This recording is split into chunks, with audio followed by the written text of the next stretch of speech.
Hello. Today I'm going to walk you through Excel Basics practice. So, in the world of Office, you know I don't really do some PowerPoint lecture because it doesn't make much sense. I do give you the YouTube videos, which that should be enough. I give you solution videos on a lot of the assignments. On these practices are different, right? You're not going to turn them in for credit. Um, I usually just kind of cut to the chase and just help you understand the skills. But given that this is literally kind of the closest to a starting point there's ever going to be, I'm going to go through this kind of like it's a lecture. But it's not. Um, but I'm going to walk you through this the best I can. So there's three sheets here, and I'm going to cover what I think are kind of the three most important, not exactly, first three things you learn about Excel, but the first three major concepts that I want to talk about. And so here's my solution video to help you out with it.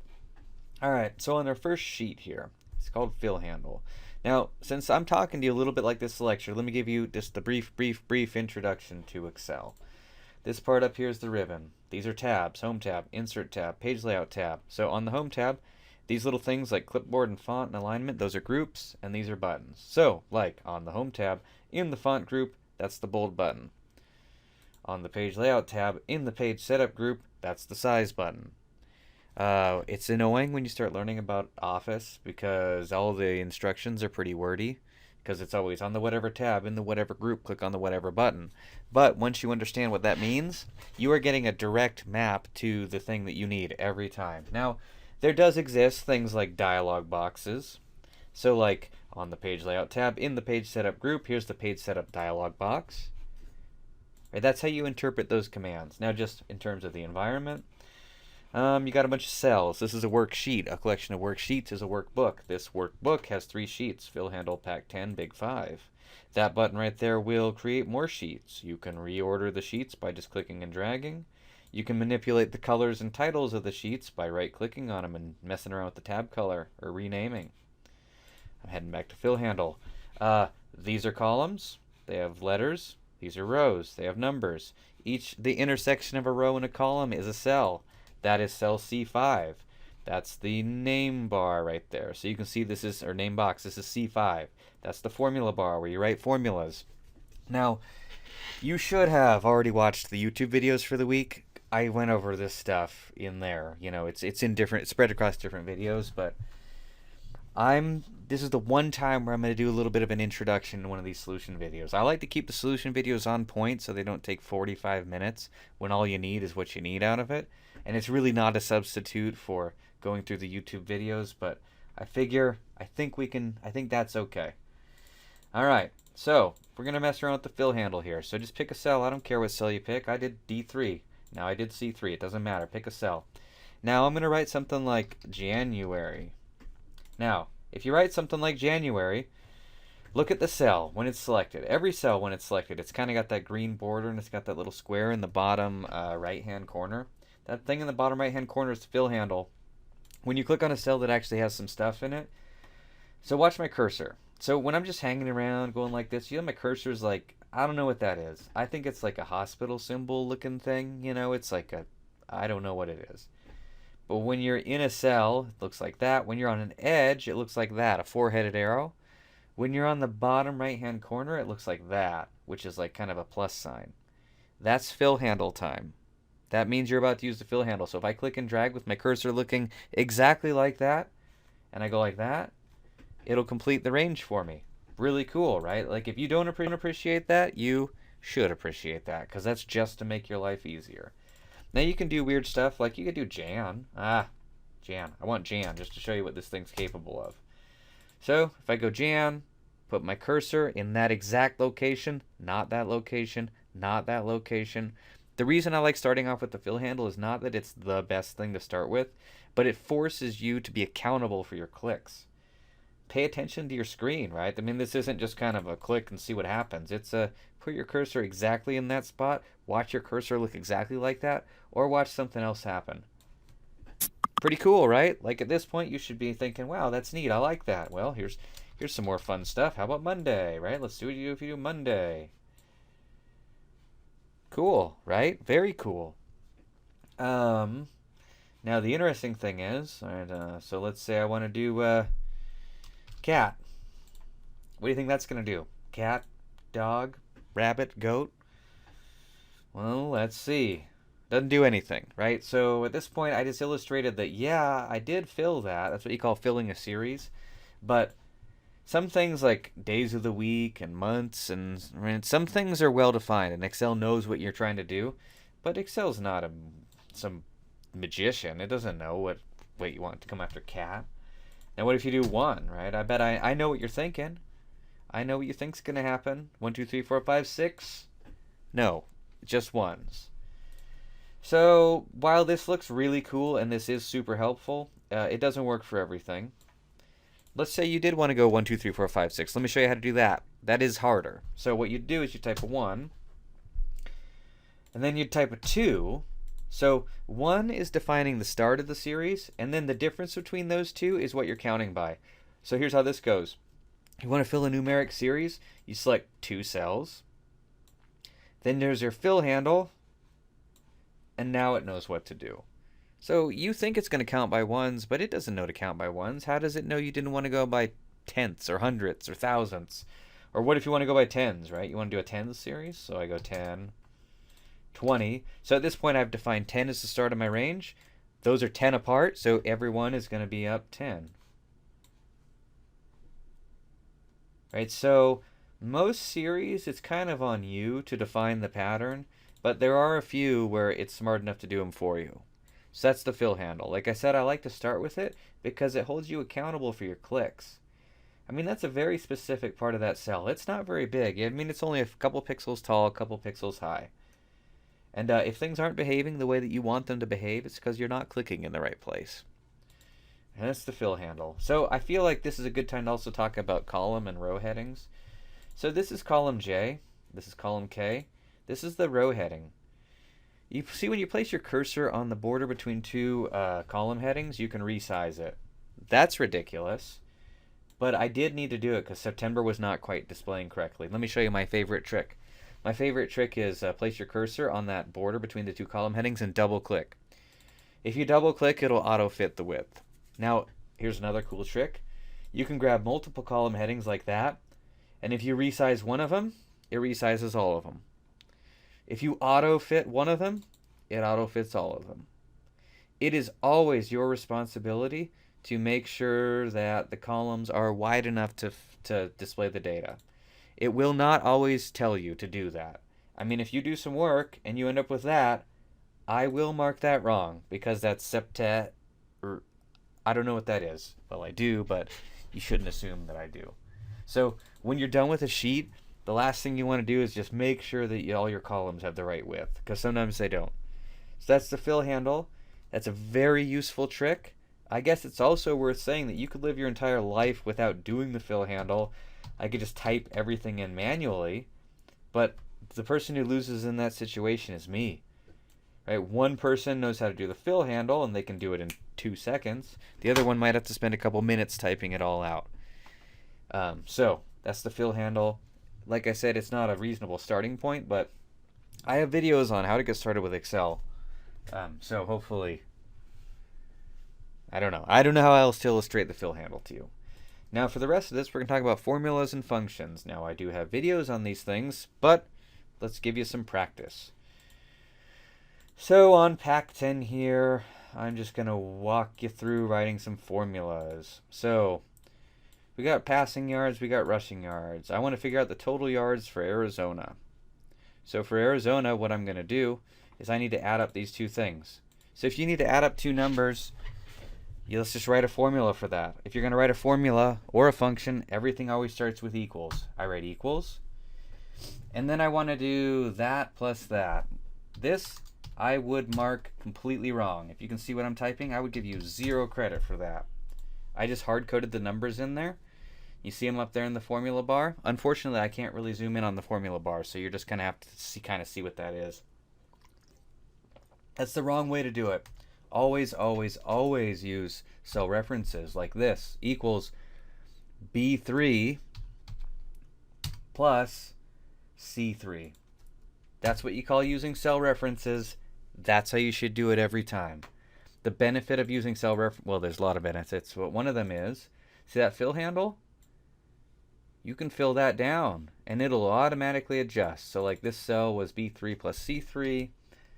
This one was B4 plus C4. But you see what it did? Through filling, all of the numbers slid down. You see that? Very cool, right? And that, so while on fill handle, I was sitting here showing you how to fill these series, and that is neat. Where it really saves you is here. Because if you can't use the fill handle, guess what? You're going to have to write 12 formulas. And you're going to waste 10 minutes on this question. And then you're going to run out of time on the quiz because you're not efficient at doing it. So, use references like I did there, and then just fill handle it down. If you don't use references, if you just type in numbers, well, you're always doing something wrong if you do that. It won't fill right if you don't use cell references. All right, there's a few more formulas on this page before we're all done. I need to do points per game and yards per game. So every one of these teams has played 8 games, I can tell, because I have their wins and losses, but let's take this opportunity to do something a little bit more difficult or interesting. So what I'm going to do here is I want to add a new column. So yes, I could just know that they've played 8 games, but I want to make this more complicated. So I want to add a new column here. So the easiest way to add a new column is right-click on a column heading. I right-click, and I go Insert, and it inserts a new column and shoved everything over. And so I want to title this column Games, so I'm just going to write Games. And so here I want to write a formula to figure out the games for each team. So if I want to write a formula, it's going to be equals. It's going to be F3 plus G3. Now you could type those out. Probably a bad idea. I always do what you call the point and click method. I click. See if you can hear it.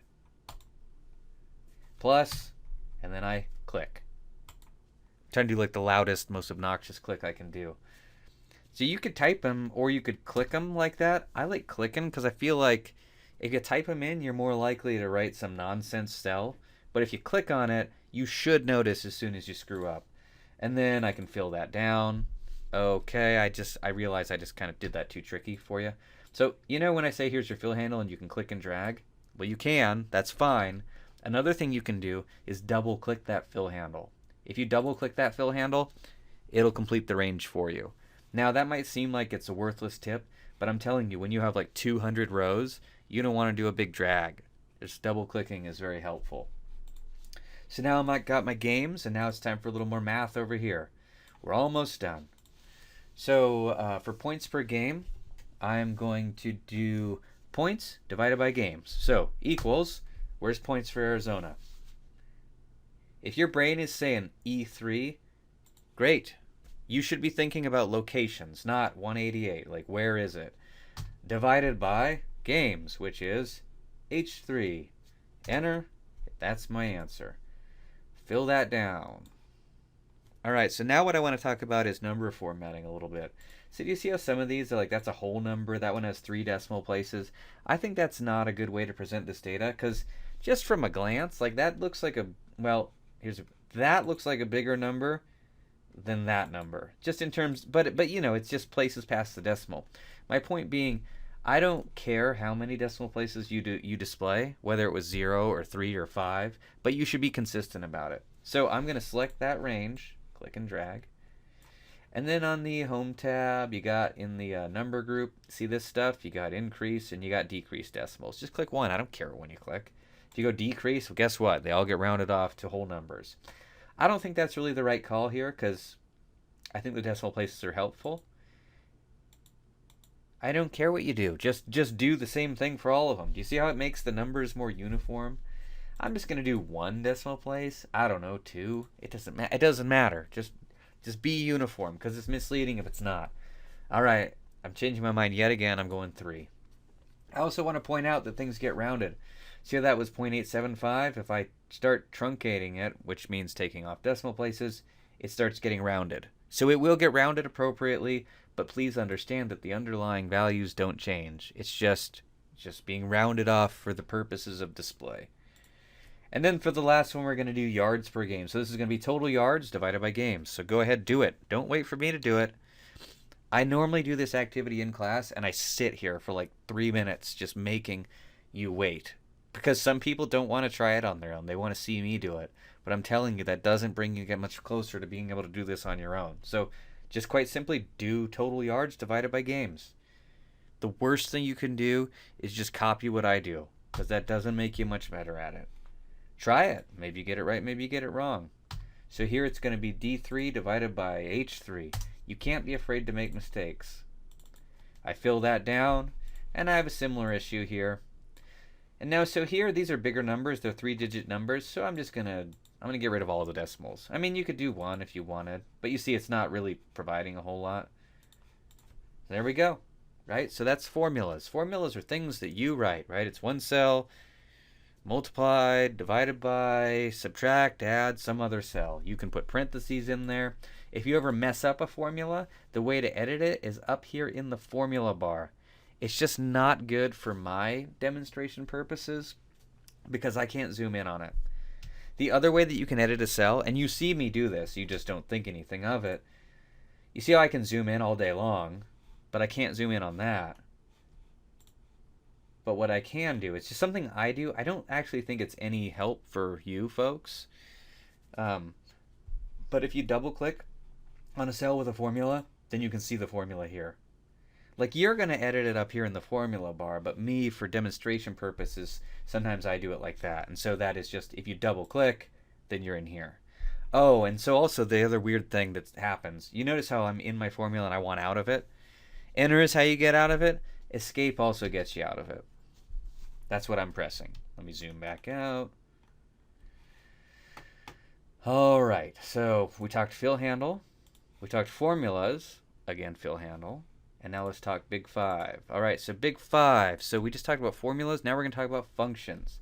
Functions are predefined formulas, kind of, sort of, I guess, built into Excel. So I call these the big five because they're the only formulas on the home tab. On the home tab in the editing group right here. Here's your formulas: sum, average, count, max, min. These are the 5 most common formulas in Excel. You can also find them over here on the formulas tab.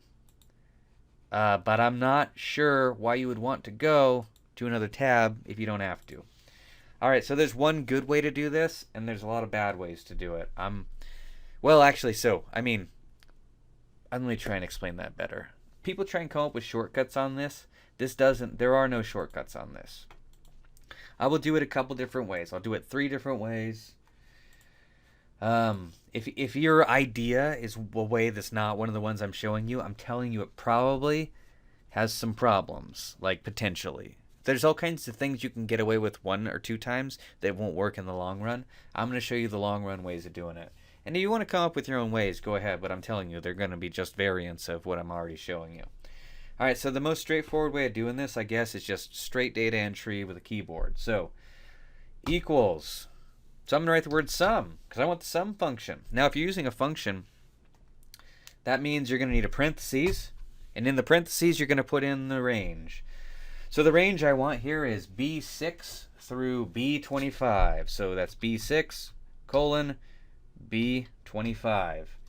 Close my parentheses, type enter. If you hated that, that's okay. I'm not too worried about it right now. Let me zoom in a little so you can see what that looked like. So I just wrote it out.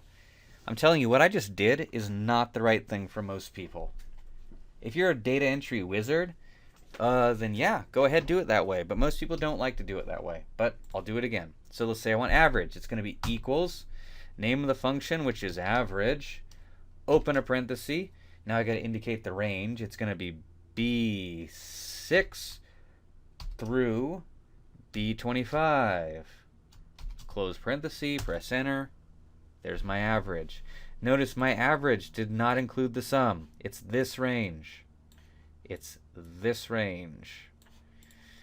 Alright, so for minimum, I'll say equals min, open up that parenthesis, B6 through B25.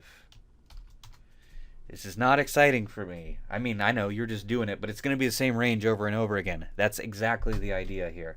Equals max, and I will show you a better way to do it in a minute. I'm just showing you can do it this way. And to be clear, I could care less how you do it. I just want you to find something that makes sense to you, something that you're comfortable with.